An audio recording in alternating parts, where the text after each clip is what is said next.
Texaco Fire Chief dealers from coast to coast will present each Wednesday evening beginning October 5th from 9:30 to 10:30 p.m. Eastern Standard Time, the Texaco Star Theater, featuring Adolphe Menjou, Una Merkel, Charlie Ruggles, Jane Froman, and Kenny Baker, with Betty Davis as guest star in a dramatic sketch directed by Max Reinhardt. David Broekman's orchestra with Harry Simeon's chorus. Tune in the first broadcast Wednesday, October 5th at 9:30 p.m. Eastern Standard Time. The Mercury Theater on the air.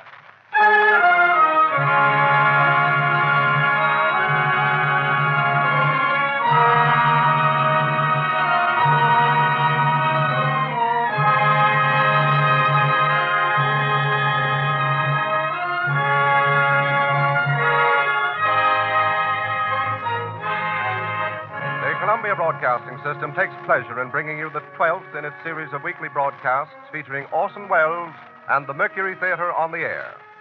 Tonight, Broadway's and radio's most celebrated theatrical producing company brings to life the best-loved character in detective fiction, the immortal Sherlock Holmes.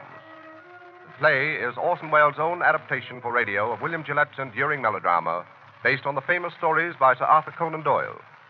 Before the performance begins, here is the director of the Mercury Theater, the star and producer of these unique broadcasts, Orson Welles. Good evening. Well, tonight it's back to Baker Street. Back to that unlikely London of the 19th century where high adventure awaits all who would seek it, in a hansom cab or under a gas lamp in an Inverness cape. For tonight we pay tribute to the most wonderful member of that most wonderful world, a gentleman who never lived and who will never die. There are only a few of them, these permanent profiles, everlasting silhouettes on the edge of the world. There is first the little hunchback with a slapstick whose hooked nose is shaped like his cap. There is now and always will be the penguin-footed hobo in the derby and the baggy pants, and the small boy with a wooden head, and the long, rusty knight on horseback, and the fat knight who could only procure a charge on foot. There is also the tall gentleman with the hawk's face, and the underslung pipe, and the fore and aft cap. We'd know them anywhere and call them easily by name. Punch and the Charlies, Chaplin and McCarthy, Quixote, Sir John, and Sherlock Holmes. Now, irrelevant as this may seem, we of the Mercury Theater are very much occupied these days with rehearsals for a revival of a fine old American farce. A lot of you will remember, if only for its lovely title, which is Too Much Johnson. Its author was William Gillette, which reminded us, as it reminds you, of Sherlock Holmes. As everybody knows, that celebrated American inventor of underacting lent his considerable gifts as a playwright to the indestructible legend of the Conan Doyle detective, and produced the play which is as much a part of the Holmes literature as any of Sir Arthur's own romances, and as nobody will ever forget. He gave his face to him. For William Gillette was the aquiline and actual embodiment of Holmes himself. It is too little to say that William Gillette resembled Sherlock Holmes. Sherlock Holmes looks exactly like William Gillette. Sounds like him, too, we're afraid, and hope devoutly that the Mercury Theater and the radio will take none of the glamour from the beloved fable of Baker Street, from the pipe and the violin and the hideous purple dressing gown, from the needle and the cigar on the window ledge, and the dry, final, famous lines. Elementary, my dear Watson, elementary, the mere child's play of deduction.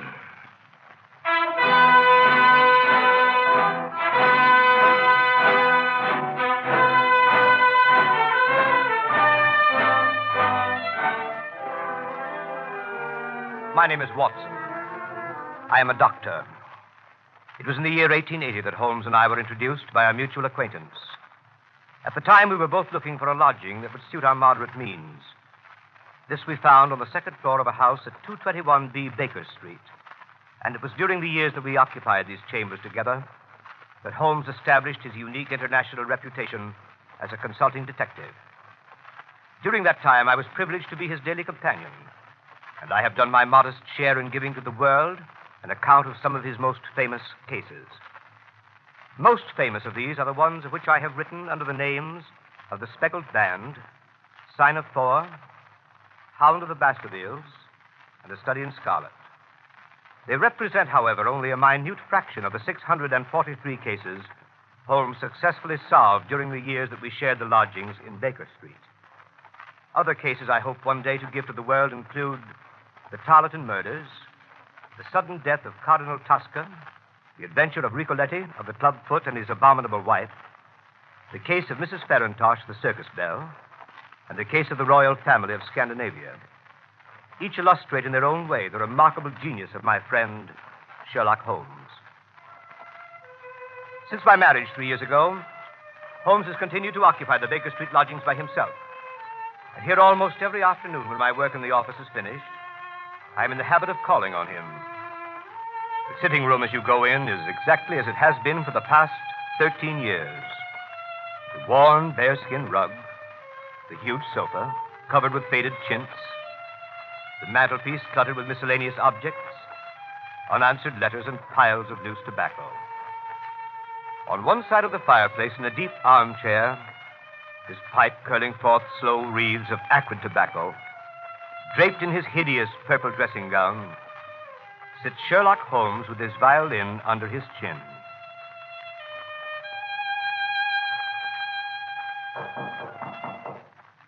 Come in. Oh, Watson, my dear How fellow. are you, Holmes? I'm delighted to see you. Perfectly delighted. Upon my word, I am. But I'm sorry to observe that your wife has left you. She has gone on a little visit. But how did you know? How did I? Well, I like that. How do I know anything? How do I know you've been getting yourself very wet lately, that you're an extremely careless servant girl, that you've moved your dressing table to the other side of the room? Holmes, if you had lived a few centuries ago, they'd have burned you alive. Such a conflagration would have saved me a great deal of trouble and expense. Tell me now, how did you know all that? Too simple to talk about. Scratches and clumsy cuts, my dear fellow, on the inner side of your shoe there, just where the firelight strikes it. Scratches, cuts. Somebody scraped away crusted mud and did it badly. Scraped the shoe along with it. There's your wet foot, my dear Watson, and your careless servant girl all on one shoe. Face badly shaved on the right side, always used to be on the left. Light must come from the other side. Couldn't very well move your window. Must move your dressing table. Of course. But how the deuce did you know my wife was away? Oh, what the deuce is your second waistcoat button, Watson? And what the deuce is yesterday's buttonniere doing in today's lapel? And why the deuce do you wear the expression of a... Oh, marvelous. Elementary, my dear fellow, elementary. The child's play of deduction. I'm only doing it for your amusement before we pass on to more serious matters. Oh, what is it now, Holmes? Watson, my dear fellow, the enthusiasm which has prompted you to chronicle, and if you will excuse my saying so, somewhat to embellish my little adventures, you occasionally seen fit to introduce a certain element of romance which struck me as being just a trifle out of place. Something like working an elopement into the fifth proposition of Euclid. I merely refer to this in case you should see fit at some future time to chronicle the case on which I am about to embark. The strange case of Professor Robert Moriarty. Moriarty? I don't remember ever having heard of the fellow. No, Watson, you haven't. It is precisely this quality of invisibility that makes of Professor Moriarty the Napoleon of crime. Sitting motionless like an ugly, venomous spider in the center of his web. But that web having 1,000 radiations and the spider knowing every quiver of every one of them. And within 48 hours, I'll have the lines drawn so tightly around him that he can't move. I'll arrest him and his entire gang. Why, Holmes, this is a very dangerous My thing. dear fellow, it's perfectly delightful. My whole life is spent in a series of frantic endeavors to escape from the dreary commonplaces of existence. For a brief period, I escape. You should congratulate me. The day before yesterday, I received in this room the visit of a certain foreign nobleman who has recently inherited a very considerable title and who is about to be married.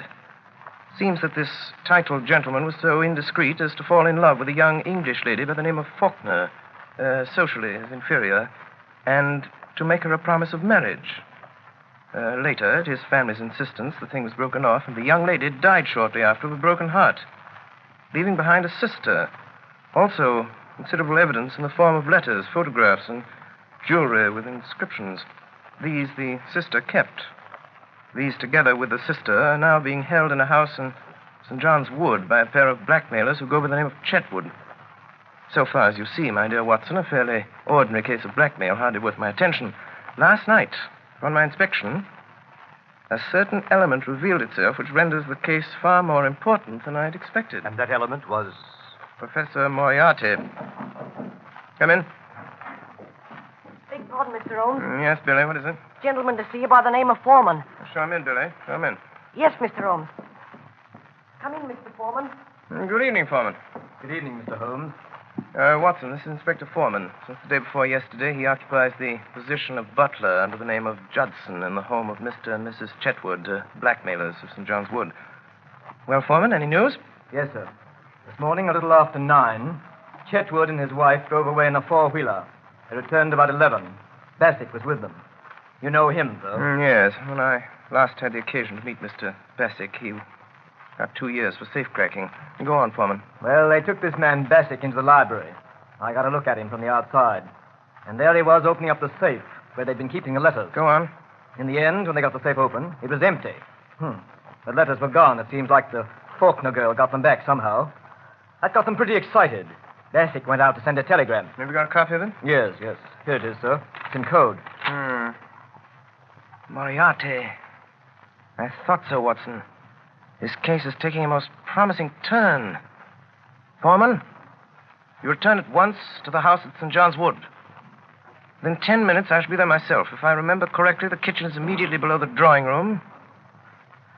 Yes. When I knock over a chair in the drawing room, you'll overturn a lamp in the kitchen, scatter smoke balls, and give an alarm of fire.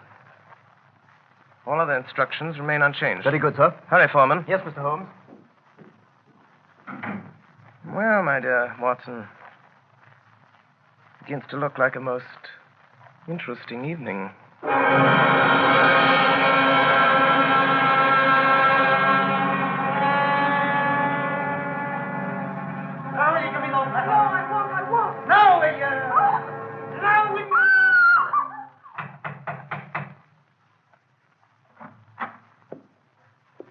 Good evening.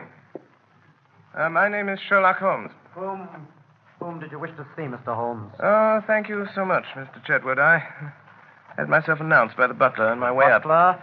I didn't. Oh, very well. Oh, here he is. Yes, Judson. Miss Faulkner begs Mr. Holmes to excuse her. She is not well enough to see anyone this evening. Will you please hand this card to Miss Faulkner and say that I beg your pardon, Mr. Holmes, but it's quite useless, really. Oh, I'm so sorry to hear it. Yes, Miss Faulkner is, I regret to say, quite an invalid. She is unable to see anyone. Her health is so poor. Has it ever occurred to you, Mr. Chetwood, that she might be confined to the house too much? How does that concern you? It doesn't. I simply make the suggestion. Might like to think it over. What's your butler's name? Judson, sir. Very well, Judson. Go on, take my card up. Very good, sir. Well, this is really too good. Why, of course, he can take up your card or your note or whatever it is if you wish it so much. I was only trying to save you the trouble. Thanks. It's hardly any trouble at all to send up a card. You know, Mr. Holmes, you interest me very much. Oh, really? On my word, yes. We've all heard of your wonderful methods, the astonishing manner in which you gain information from the most trifling details. Now, I dare say in this brief moment or two, you've discovered any number of things about me. Nothing of consequence, Mr. Chetwood. I hardly more than asked myself why you were so distressed to see me at this particular moment and what there can possibly be about the safe in the lower part of that desk to cause you such painful anxiety. Very good. Very good indeed. If those things were only true now, I'd be wonderfully impressed. It would be absolutely remarkable. Excuse me, sir. Judson. A message for you, Mr. Chetwood. You'll excuse me, I trust. It's from, Miss Faulkner. Well, really. She begs to be allowed to see you, Mr. Holmes. She absolutely implores it. Well, I suppose I shall have to give way. Judson, ask Miss Faulkner to come down to the drawing room. Say that Mr. Holmes is waiting to see her. Very good, sir. Quite remarkable, upon my soul. May I ask, if it's not an impertinent question, what message you sent up that could so have aroused Miss Faulkner's desire to come down? Merely if that she wasn't down here in 5 minutes, I'd go up. Oh, that was it. Yes, quite so. And unless I'm greatly mistaken, I hear the young lady on the stairs. In which case she has a minute and a half to spare. Alice, that is Miss Faulkner. Let me introduce Mr. Sherlock Holmes. Mr. Holmes, Miss Faulkner. I'm really most charmed to meet you. Although it does look as if you'd made me come down in spite of myself, doesn't it? I thank you very much indeed for consenting to see me, Miss Faulkner, but regret to observe that you were put to the trouble of making such a very rapid change of dress. Oh, yes. I did hurry a trifle, I confess. Mr. Holmes is quite living up to his reputation, isn't he, Freddie? Come in. Yes, ma'am. What are you doing here, Judson? I beg pardon, ma'am. I was answering the bell. What bell? The drawing room bell, sir. What do you mean, you blockhead? No one rang the bell. I'm quite sure it was rung, sir. Well, I tell you it did not ring. Your butler is right, Mr. Chetwood. The bell did ring. How do you know? I rang it. What do you want? I want to send my card to the real Miss Faulkner. The real? I said the real Miss Faulkner. Judson. Yes, sir. Holmes, what right have you to ring for servants and give orders in my house? What right have you to prevent my cards from reaching their destination? And how does it happen that you and this woman are resorting to trickery and deceit to prevent me from seeing Alice Faulkner? Through some trifling oversight, Judson, neither of the cards I handed to him has been delivered. Kindly see that this error does not occur again. My orders, sir. Ah, you have orders.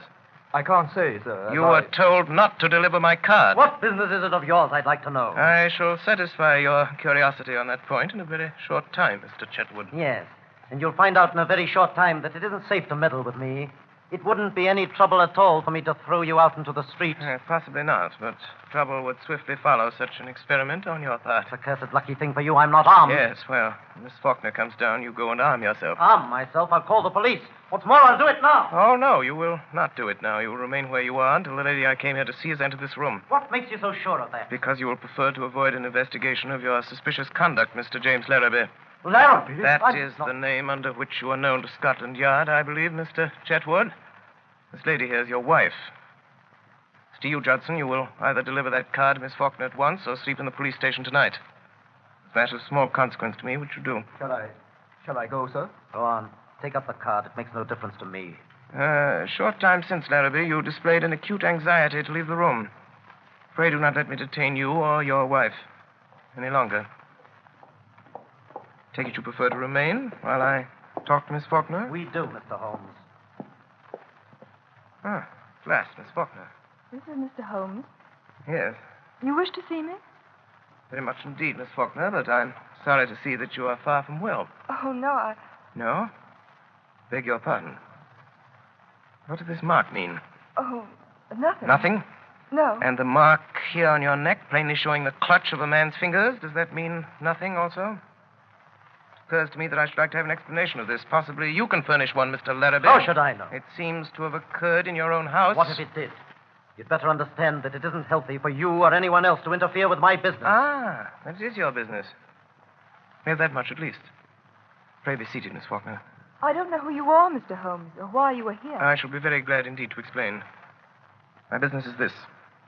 I've been consulted as to the possibility of obtaining from you certain letters addressed to your sister, which are supposed to be in your possession. I cannot give up my sister's letters, Mr. Holmes. There are other things besides revenge. There is punishment. Believe me, Miss Faulkner. There is nothing more to say. Good night, Mr. Holmes. But my dear Miss Faulkner... Oh, I'm so sorry. How clumsy of me to turn over this chair. Fire! Fire! Oh, help! Oh, what's that? What's that? What is What's going on in your house here? The lamp, sir. Lamp? The lamp in the kitchen, sir. It fell off the table and everything down there is blazing, sir. Quick, sir, come down. We're coming. Don't alarm yourself, Miss Faulkner. There is no fire. No fire. The smoke was all arranged for. Arranged for? What does it mean, Mr. Holmes? It means this, Miss Faulkner. It means that I wanted a package of letters, Miss Faulkner, and that by following your eyes just now, when you thought there was a fire, I discovered that you'd hidden them in the upholstery of this chair. Yes. Quite elementary, as you see. And now that they're in my possession, there seems to be no reason for me to remain any longer in this house. Good night, Miss Faulkner. Miss Faulkner, Yes. I can't take them, Miss Faulkner. These letters belong to you. I find that I cannot keep them unless you can possibly change your mind and let me have them of your own free will. I hardly suppose you could. I will therefore return them to you and, Oh, here's our friend Mr. Larrabee returning from the fire. So, you've got the letters, have you? Now I suppose we're going to see you walk out of the house with them. On the contrary, you're going to see me return them to their rightful owner. Miss Faulkner, here are your letters. Should you ever change your mind and be so generous, so forgiving as to wish to return these letters to the one who wrote them, you have my address. In any event, rest assured there will be no more cruelty, no more persecution in this house. Thank you, Mr. Holmes. You are perfectly safe with your property, Miss Faulkner. For I shall so arrange it that your faintest cry of distress will be heard. And if that cry is heard, it will be very unfortunate for those who are responsible. As for you, Mr. Larrabee, and you, Madame, I beg you to understand that you continue your persecution of that young lady at your peril. Good night. Miss Faulkner. Come here, Miss Faulkner. Now. Are you going to give me those letters? No, never. Are you going to give me those letters? Now then. Be careful, Jim. You shut up. Now then, Miss Faulkner. Do you give me those letters, or do I break your arm? What's that? Someone knocked on the door. No, it was on that side. Did you call, madam? I think someone knocked, Judson. I'll see, madam.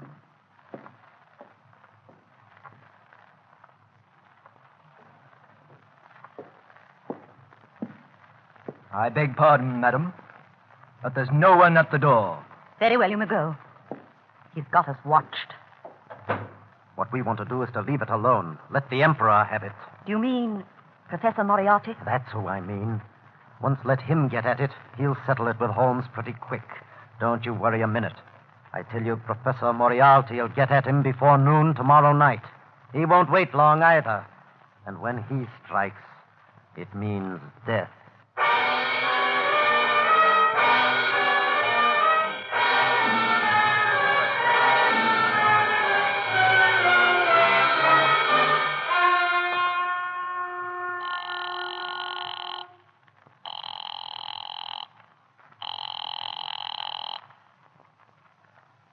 Number? 82, 371. Correct. Moriarty speaking. Come in, Bessie. Your report, come in, Manning. The whole thing was a trap, set and baited by an expert. And Manning? Manning has disappeared. Disappeared? Sherlock Holmes again. And now this Larrabee job. He's in on that, too. And that's where he's made his mistake. Mr. Holmes is playing rather a dangerous game, Bassick. Inspector Wilson tried it 7 years ago. Wilson is dead. 2 years later, Henderson took it up. We haven't heard anything of Henderson lately, eh? Not a thing, sir. We'll see about that. This Holmes is rather a talented man. He doesn't realize there isn't a street in London that'll be safe for him if I whisper his name to Cragen. I might even make him a little call myself, just for the satisfaction of it. Just for the satisfaction of it. Baker Street, isn't it, his place? Baker Street, eh? Baker Street, sir. We could make it safe. We could make it absolutely safe for 3 streets in every direction. Yes, sir, but we could. We've done it over and over again elsewhere. Police decoyed, men in every doorway. Do this tonight in Baker Street.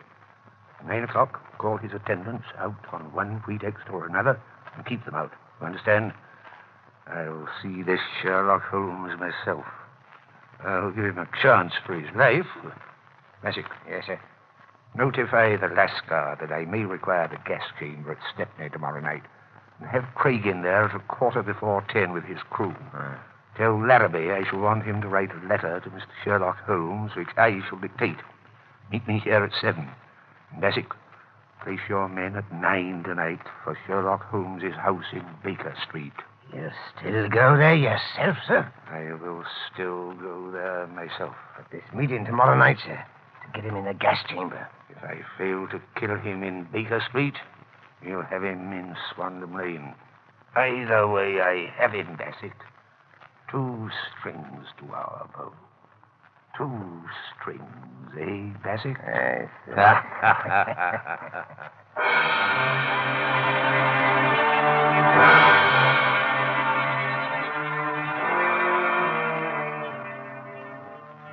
That evening, Holmes and I dined together at Scott's in Piccadilly Circus. After dinner, we went to a concert at Queen's Hall. I can still see him on this particular night of the Moriarty case, well knowing that his life was in peril, sitting beside me in the stalls, wrapped in the most perfect happiness, listening to Sarasate play the violin. gently waving his long, thin fingers in time to the music.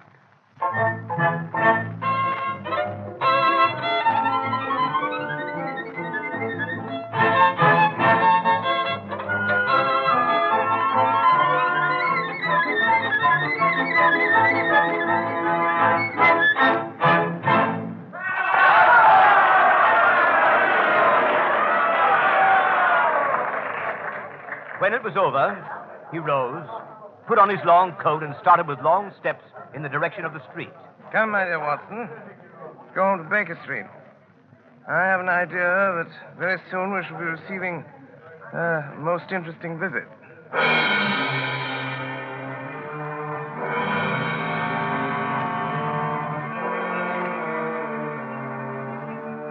In front of Queen's Hall, we hailed a hansom, and as we came down Baker Street, we could see that the light was burning on the second floor of 221B. We went up the dark, narrow stairs.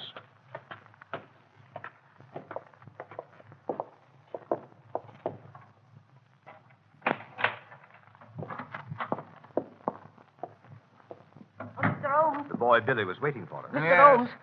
What is it? Mrs. Hudson's compliments, sir, and she wants to know if she can see you. No, where is Mrs. Hudson? Downstairs in the kitchen, sir. My compliments, and I don't think she can, where she is. She'll be very sorry, sir. Our regret will be mutual. It was most terrible important, sir, being as she wants to know what you'll have for breakfast in the morning. The same. Same as when, sir? This morning. But you didn't have nothing, sir. You wasn't here. I won't be here tomorrow. Yes, sir. Was that all, sir? Quite so. Yes, sir. Thank you, sir. Oh, Mr. Holmes, here's a letter for you, sir, on the table. Delivered 10 minutes ago. Well, read it, Watson. There's a good fellow. I put on my dressing gown. Yes. Dear sir. Who thus addresses me? Why, James Larrabee. And what has James to say this evening? Dear sir. I hope he won't say that again. I have the honor to inform you that Miss Faulkner has changed her mind regarding the letters, etc., which you wish to obtain, and has decided to dispose of them for a monetary consideration. If you wish to negotiate, will you be at 9 o'clock at the Guards' Monument at the foot of Waterloo Place? You will see a four-wheeler with wooden shutters to the windows. If you have the cab followed or try any other underhand trick, you won't get what you want. Let me know your decisions. Yours truly, James Larrabee. Mine truly. Well, later, perhaps. What does the fellow mean? Fellow means to sell me a base imitation for a large sum of money of certain letters that he does not possess. I shall probably buy them from him. Now, see if I have the points. Tonight, 11 o'clock, Guards Monument, cab with wooden shutters, no one to come with me, no one to follow. Or I don't get what I want. Quite right. But this cab with the wooden shutters? Merely a little device to keep me from seeing where they're taking me. Billy. Yes, sir. Give this to the man. It was a woman, sir. Ah, young or old? Looked quite young, sir. Handsome? Four-wheeler, sir. Seen the driver before? Yes, sir, but I can't think where. Hand this to the lady, apologize for delay, and look at the driver again. Yes, sir. But, my dear Holmes, you didn't say you would go. But I certainly did. But this fellow means mischief. This fellow means the same. I beg pardon, sir. A message come over from the chemist on the corner to say a man has been hit by a bus. Looks like his legs broke. And would Dr. Watson kindly step over and help till the ambulance Oh, yes, comes? certainly. I'll go at once. I'll be back in a minute, Holmes. Billy. Yes, sir. Who brought that message? Boy from the chemist, sir. Yes, of course. But which boy? Must have been a new one, sir. I ain't seen him before. Billy. Get downstairs quickly. Look after the doctor. The boy's gone. There's a man with him. It means mischief. Let me know. Don't stop to come up. Ring the doorbell. I'll hear it. Ring it loud. Yes, sir.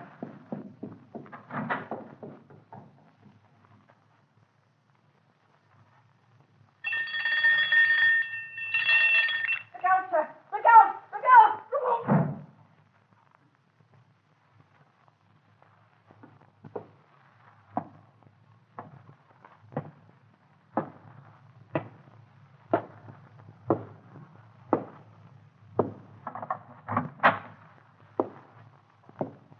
Dangerous habit, Mr. Holmes, to finger loaded firearms in the pocket of one's dressing gown. I give you my word, Professor Moriarty. You'll be taken from here to the hospital if you keep your hand behind you like that. That's better. In that case, please put your revolver on the table. You evidently don't know me. I think it's quite evident that I do. Pray have a chair, Professor. I can spare you 5 minutes. If you have anything to say. Careful. What are you about to do, Professor Moriarty? Look at my watch. I'll tell you when your 5 minutes is up. Is your intention to pursue this case against me? That is my intention. To the very end. I regret this. I share your regret, Professor, but... Do you think that I would be here if I hadn't made the streets quite safe in every respect? I could never so grossly overestimate your courage as that, Professor Moriarty. Do you imagine that your friend the doctor and your boy Billy will soon return? What? So, it leaves us quite alone, doesn't it, sir? Quite alone. So that we can talk the matter over quietly, Mr. Holmes, and not be disturbed. In the first place, I wish to call your attention to a few memoranda which I've jotted down, and which you will find... here they are. Look out! Don't do that. Put your hands down quickly. Go farther away from that memorandum book you're talking about. I was merely about to take out a small notebook. Well, merely don't do it. I don't want it. I've got one of my own. If you want it, we'll have someone get it for you. I always like to save my guests unnecessary trouble. I observe that your boy doesn't answer the bell. No, but I have an idea that he will before long. It may possibly be longer than you think, Mr. Holmes. What? That boy? Yes, that boy. At least we'll try the bell once more, Professor. Doesn't it occur to you that he may possibly have been detained, Mr. Holmes? It does, Professor. But it also occurs to me that you're in very much the same predicament, Professor Moriarty. I beg pardon, sir. Someone tried to hold me, sir. It's quite evident, however, that he failed to do so. Yes, sir. He's got my coat, sir, but he ain't got me. Billy. Yes, sir. Billy, the gentleman I'm carefully pointing out to you with this 45 desires to have us gather something of his left hand inside coat pocket. He's not feeling quite himself today, and the consequence of his trying to do it himself might prove fatal. I suggest you attend to it for him. Yes, sir. Is this it, sir? This gun? Quite so. Quite so. I'll put it on the table. Not there, Billy. On this table, where I can reach it. More like it. That's all, Billy. Shall I see if he's got another, sir? Why, Billy, you've surprised me. Half the gentleman's taken the trouble to inform us that he hasn't. When, sir? When he made a snatch for this one.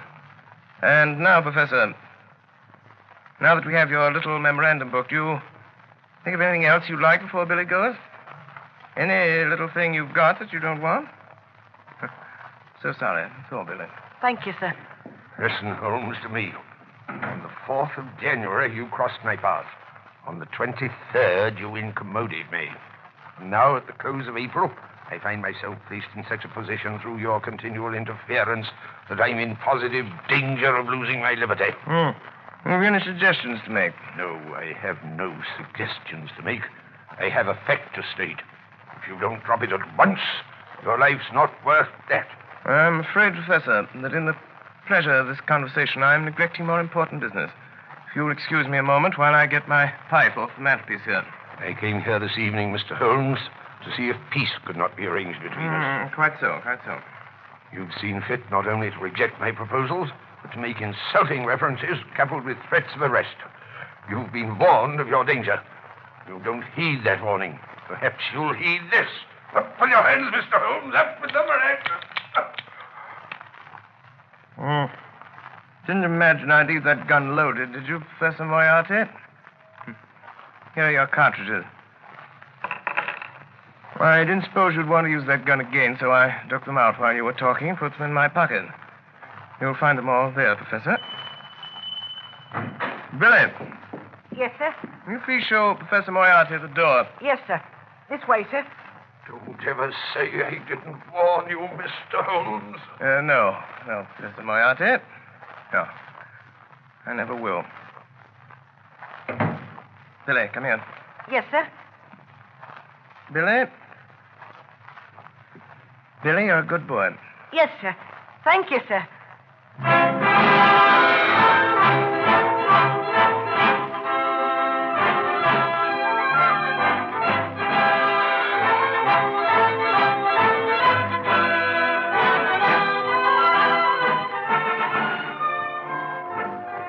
listening to the Columbia Broadcasting System's presentation of Orson Welles and the Mercury Theater on the Air in Sherlock Holmes, with Orson Welles in the title role and Ray Collins as Dr. Watson.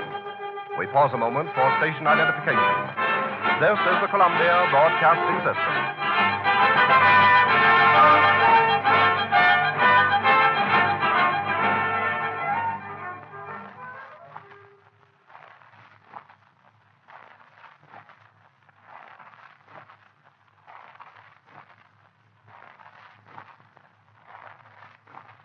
We continue now with this CBS presentation of Sherlock Holmes, played by Orson Welles and the Mercury Theater on the Air.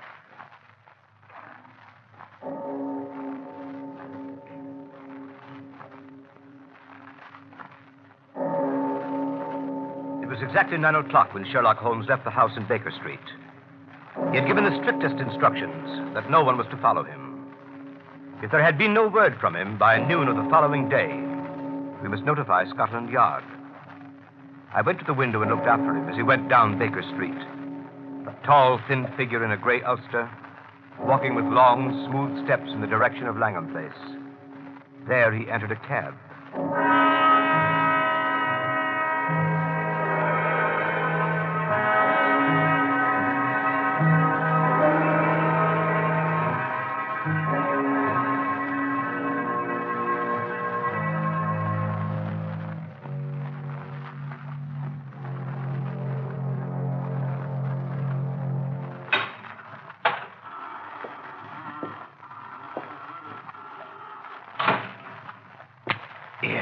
What are you doing, lighting matches here? That's what I'm doing. Chuck it. Why should I chuck it? There might be gas, you fool. There ain't no gas. It's been 4 days since we had gas in the room. And I still say there might be gas. Did you check it? I will.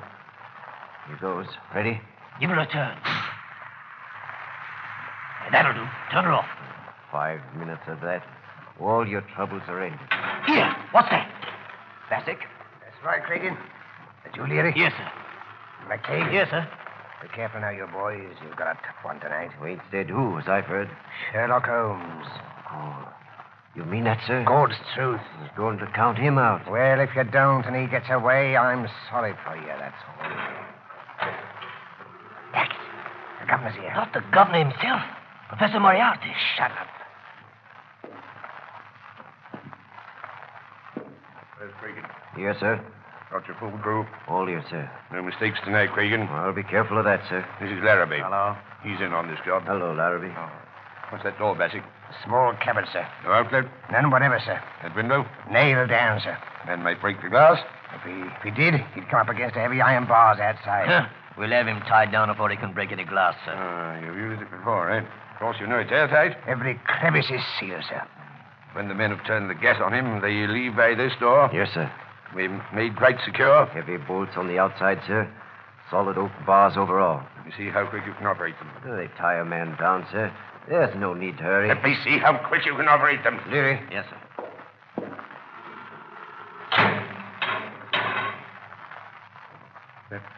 That's good. Open it up. Now, Cregan, and the rest of you, one thing remember. Whatever happens, no shooting tonight. Not a single shot. He'll be heard in the alley below. First thing is to get his revolver away before he has a chance to use it. 2 of you attract his attention in front. The other come up on him from behind and snatch it out of his pocket. Then you have him. Arrange that, Cregan. Oh, I'll attend to it, sir. Mr. Larrabee, you understand? They wait for you. I understand, sir. They give you this opportunity to sell him the packet of letters you forged and get what you can for your trouble. A few £100 doesn't interest me, Mr. Larrabee. What I'm after is Holmes. I understand, sir. When you've finished and got your money, you whistle, and these gentlemen come in. Let's hear it. You hear that, Cregan? That's right. And Cregan, the proper moment, present my compliments to Mr. Sherlock Holmes and say that I wished him a pleasant journey to the other side. Come on, Bassick. Good night, gentlemen. Good night. Good night. Good night, Larrabee. Good night, sir. All right, boys. Clear. When you hear the whistle, in you come. Right you are, sir. Leary. Yes, sir. You get down on the corner below. Let me know when he comes. I will let you know. Well, when you see him driving up, come down the alley and whistle 3 times. Very good, sir. Here. What's this? How did you get in? What are you doing there in the passage? Hey, What is it, Larry? a woman here in the passage. Bring her in. Come on, you. Come on. Oh, it's you, Miss Faulkner. It's true, then. How did you get to this place? I followed you in a cab. What have you been doing since I came up here? Informing the police, perhaps? No. I was afraid he'd come, so I waited. To warn him, I suppose. No. To warn him, yes. You're going to swindle and deceive him, sell him a packet of forged letters. I know that. What else are you going to do to him? Wouldn't you like to know? Where are those men who came up here? What men? 3 terrible-looking men. I saw them go in at the street door. You don't mean these men, do you, Miss Faulkner?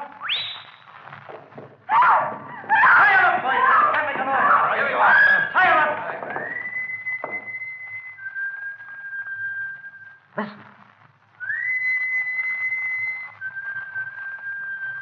That's him. There he is now. What? Holmes? That's him. That's the signal. You won't have time to get her out. Shut her in there in the cupboard. Yeah, that'll do. In with her. Into the cupboard. Hey, there ain't no lock to this here cupboard door. I'll drive something in then. Here, this knife. This'll do it. That'll hold her. Now, quick, quick.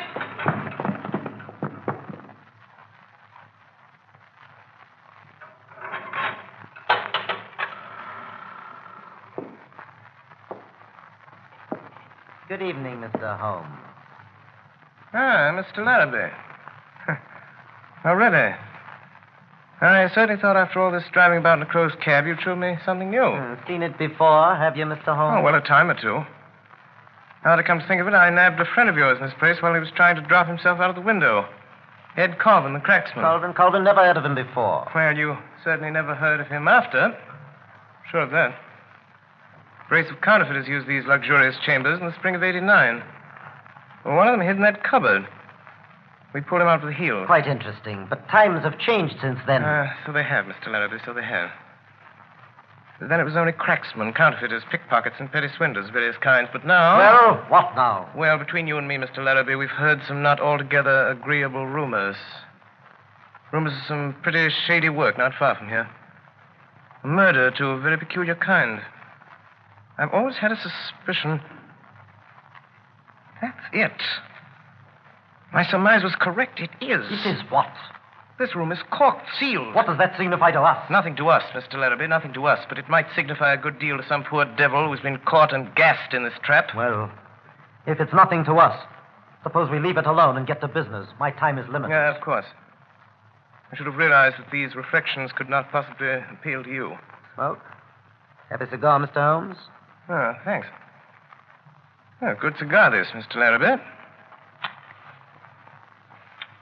A genuine Havana. Glad you like it. Now, here is the little packet of letters which is the object of this meeting. I haven't opened it yet, but Miss Faulkner tells me everything is there. I suppose, Mr. Larrabee, that as Miss Faulkner knows nothing about this affair, we omit her name from the discussion. What do you mean? Who told you she doesn't know? You did. Every look, tone, gesture, everything you've said and done since I've been in this room has informed me that Miss Faulkner has never consented to this transaction. It is a little speculation of your own. Oh, I suppose you think you can read me like a book. Oh, no, like a primer. Well, let it pass. How much will you give? £1,000. I couldn't take it. What do you ask? 5,000. I couldn't give it. Why, I've been offered 4,000 for this little packet. Why didn't you take it? Because I intended to get more. Oh, that's too bad. They offered 4,000. They'll give 5. They won't give anything. Why not? They've turned the case over to me. Oh. Will you give 3,000? Mr. Larrabee, strange as it may appear, my time is limited as well as yours. I have brought with me the sum of £1,000, which is all that I wish to pay. If it is your desire to sell at this figure, kindly appraise me of the fact at once. If not, permit me to wish you a very good evening. Well? You can have it. It's too small a matter to haggle over. Give me the money. Certainly. Ah. I thought you said you'd only brought just 1,000. I did. This is it. You brought a trifle more, I see. Quite so. I didn't say I hadn't brought any more. Well, you can do your little tricks when it comes to it, can't you? It depends on who I'm dealing with. Yeah. You give me that money. Come on, quick. Hand it over. Sure. Now, I've got you where I want you, James Larrabee. You've been so cunning and so cautious and so wise, we couldn't find a thing to hold you for, but this little slip will get you in for robbery. You'll help me in, will you? What are your views about being able to get away from here yourself? I do not anticipate any particular difficulty. Robbery, eh? Why, even if you got away from here, you haven't got a witness. You haven't got a witness to your name. I'm not so sure of that, Mr. Larrabee. Not so sure of that. You usually fasten this cupboard door with a knife. Come away from that door! Faulkner! Stand back. Contemptible scoundrel. What does this mean? I'll show you what it means, Captain, quick. I'm afraid you're badly hurt, Miss Faulkner. Mr. Holmes, look behind you! Hold it there, boy. I'll have to ask you gentlemen to wait just one moment, please. Here there. What's the idea of sitting down and writing? What are you writing? Writing your will, I suppose. No, only a brief description of one or two of your gentlemen. The police. Wait a bit. You better listen to me, Mr. Holmes. We're going to tie you down nice and tight to the top of that table. Why, you surprise me, gentlemen. Thinking you're so sure of anybody in this room. And 3 bars gone out of that window. Bars or no bars, you're not going to get out of here as easy as you expect. There are so many ways, Mr. Larrabee, that I hardly know which one to choose. Well, you better choose quick, I can tell you that. I'll choose at once, Mr. Cragen. And my choice falls on this chair. My God! The light! You get away in the dark! Look out! There he goes! Look at his cigar! Track him by the cigar! Watch his cigar! Look out! He's going to the window! He's up on the ledge! He's climbed up! Look at his cigar! Get him quick! After him! There he goes! He's out! By the window! No, gentlemen, no, not by the window. I'm leaving by the door. By the way, I left my cigar for you on the windowsill. Good evening, gentlemen.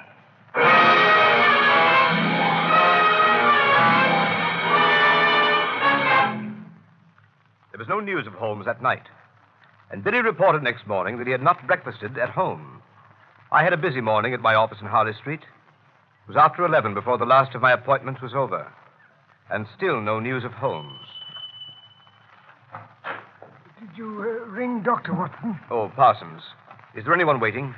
I have to be in Baker Street at noon. There's one person in the waiting room, Doctor. A lady, sir, and she wants to see you most particular. Hey, what about?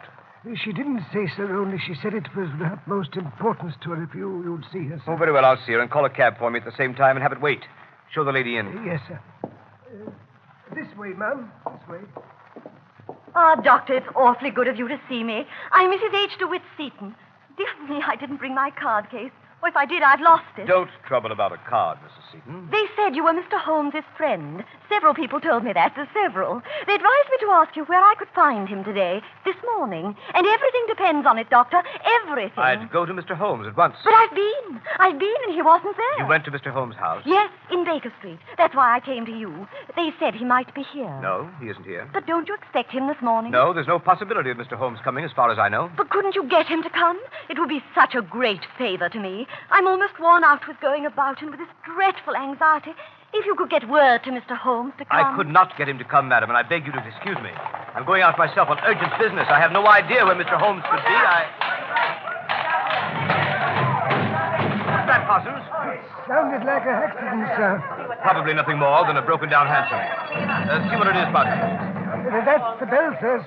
Somebody's hurt, sir, and they're wanting you. Well, don't allow anybody to come in. I have no more time. Very well, sir. But they're coming in, Doctor. Let the old man come in, can't you? Yes, you bring him in. There ain't nowhere else for him to go. What kind of a doctor's office is this if he can't come in when he's hurt? The doctors can't see anybody. He's got to come in. We can't leave him out in the street, can we? All right, help him in, Oh, Parsons. Doctor, isn't it frightful? Can I be of some use, None Doctor? whatever. But, Doctor, I must see the poor fellow. Oh, my leg. Right this way, sir. Be careful of the sill, sir. That's it. It's a accident. You can't help a accident. Oh, you can't. That's plain enough. He was on the wrong side of the street, he was. Now, over to this chair. No, I'll sit here. No, this is the chair, sir. Don't you suppose I know where I want to sit down? You'll sit down here. That isn't the doctor. The doctor will have a look at you. Here's the doctor. That isn't the doctor. Yes, it is a doctor. Here, doctor. You just come and have a look at this old bloke, will you? He's hurt himself a little in... Are you a cabman? Yes, I'm the cabman. Well, I'll have you arrested for this. Arrested? Arrested! You can't arrest me. No, I can't, but somebody else can. Where's my hat? My hat! Never mind your hat. I will mind my hat, and I'll hold you responsible. There's your hat in your hand. Go on, sit down. That isn't my hat. Here, you're responsible. I'll have you arrested. Here, come back. I go and stick around here. You know, I got to go and attend to my meeting horse. Bring your horse in here. I want to speak to him. Conspiracy. I won't stay in this place. If I ever get out of here alive... What are you staring at me for, lady? Parsons, tell that cab to wait for me. I must see if he's badly hurt. Yes, sir. Now, my friend, if you'll sit quiet for one moment, I'll have a look at you. Well, stay still, will you? Well, how can I... Remarkable Remarkable weather we're having, eh, Doctor? Holmes, what on earth? How about helping me remove some of this ridiculous disguise, Watson? Holmes, is that you? Quite so, my dear fellow, quite so. Holmes! Watson, don't get out that window. Look out, the blind! What do you want me to do? Nothing. It's already been done by Mrs. Larrabee here. Look out, Holmes. She can get out that way. I don't think so, Watson. Foreman. I've got her, sir. Good work, Foreman. Now take this lady in charge. Yes, sir. Very good, Foreman. Wait for me outside. Yes. Oh, Watson, my dear fellow, I regret to say that up to the present time, Professor Moriarty himself has not risen to the bait. Where do you think he is? In the open streets, under some clever disguise. Watching for a chance to get at me. And was this woman sent in here? Quite so. A spy. To let them know by some signal if she found me in the house. Now they know. Pull down that blind, Watson. I don't care to be shot at from the street. I imagine we shall hear from Professor Moriarty very soon now. Mr. Holmes! Mr. Holmes! What did I tell you? He's come, sir. From where? The house across the street. He was in there watching these windows. He must have seen something, for he's just come out. There was a cab waiting in front of this house, sir, and he's climbed up and changed places with the driver. Get out again quick, Billy, and keep your eye on him. Yes, sir. Thank you, sir. Watson, if you let me have a rather heavy portmanteau for a few moments, I won't do it any harm. Parsons, my large Gladstone over there in the corner. Bring it here, please. Yes, sir. Here you are, sir. Here's the portmanteau. Thank you, Parsons. Put it down there. Thank you so much. Parsons, you ordered a cab for the doctor a short time ago. It's been waiting, I believe. Yes, sir, I think it has, sir. Be so good as to tell the driver to come in here and get a valise. When he comes, tell him that's the one. Very good, sir. My dear Watson, times like these, you should tell your man never to take the first cab that comes on call, nor yet the second. The third may be safe. But, Holmes, All right, I'm cabby. Here it is, cabby. Here, right in this way. This bag, I want taken down, Right, you are, street. Governor. Right. All right. Goodbye, Watson. Bye, Watson, old fella. Wait a minute, driver. Pretty heavy, I'm afraid. Let me help you. Watson, I'll write to you from Budapest. Yes, but Holmes... Here, driver. Just let me tighten up these straps a bit. There we are, that's right.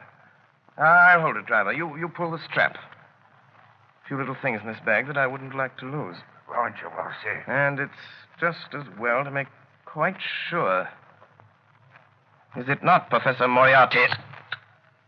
By means of a simple pair of handcuffs. Blast you, Holmes. Do you imagine, Sherlock Holmes, that this is the end? I ventured to dream that it might be. You quite sure the police will be able to hold me? Professor Moriarty, I'm quite sure of nothing. Take him away, Foreman.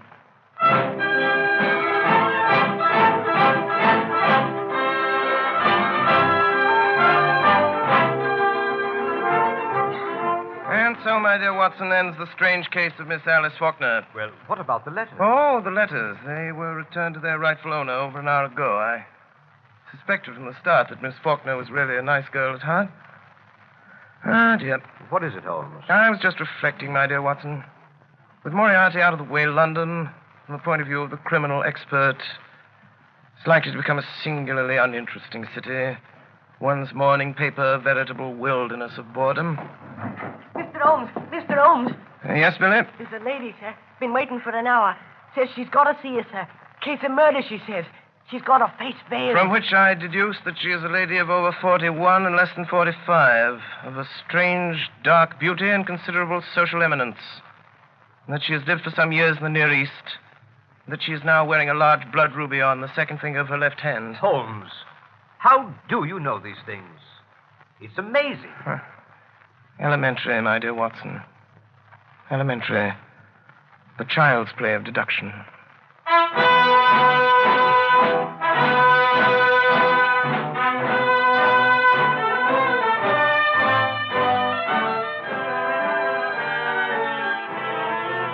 Again tonight, the Columbia Broadcasting System, through its affiliated stations coast to coast, has brought you Orson Welles and the Mercury Theater on the Air, the 12th production in this unique series featuring Broadway's and radio's most celebrated theatrical producing company. This evening, the play was Orson Welles' own adaptation of William Gillette's Sherlock Holmes.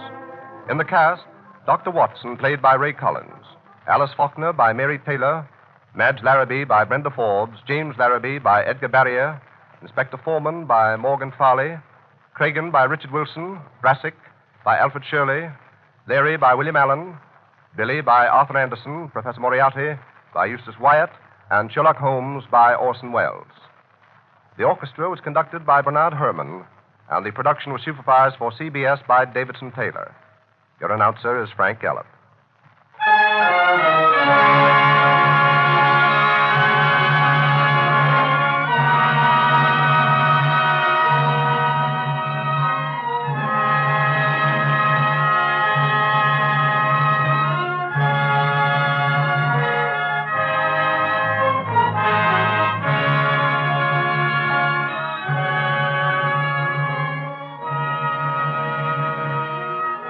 Next Sunday evening at the same time, another classic narrative dramatized by Orson Welles.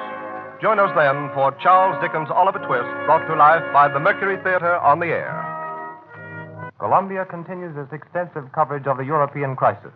At this time, we present a brief summary of the latest developments of the day on the European continent as brought to us by the Press Radio Bureau. No more concessions to Adolf Hitler. That is the understanding which has flashed through the nations of Europe tonight, following the meeting of the British and French government heads and a further meeting of the British cabinet. The United Press learns on high authority that the French and British conferees have agreed not to ask Czechoslovakia to go further than the original French-British proposal, which was adopted 1 week ago tonight. In the meantime, according to reliable reports, the new government of Czechoslovakia has definitely rejected the Hitler memorandum, which was transmitted to Prague by British Prime Minister Chamberlain without recommendations. The text of Czechoslovakia's answer to the memorandum, which required evacuation of the Sudeten areas by October 1st, has not yet been issued. But the memorandum which Chamberlain submitted was given out earlier today. The French and British statesmen will resume their joint conference in London at 10 o'clock tomorrow morning, London time, which will be 4 o'clock Eastern Standard Time in America. At that time, it is understood they will have before them the full text of Czechoslovakia's answer, which has already been communicated to them in substance by the Czech minister Jan Masaryk.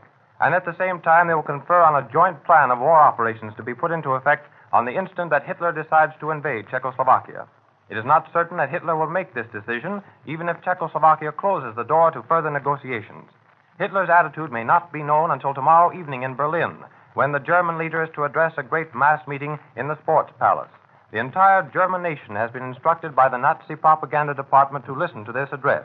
Hitler is due to speak at 8 o'clock Berlin time, 2 o'clock tomorrow afternoon Eastern Standard Time, which will be broadcast by the Columbia Network. In the meantime, German troops are pouring through German Austria toward the Czech frontier, and in the Sudeten borderland, the Sudeten Free Corps troops now occupying the town of Asch have moved closer to the positions of the Czech army. Refugees from Czechoslovakia are streaming across the border into Germany. These are mostly Germans, but one group of refugees were Americans from Prague who had expected to take a train from the city of Eger into Germany. And here is still later word from London.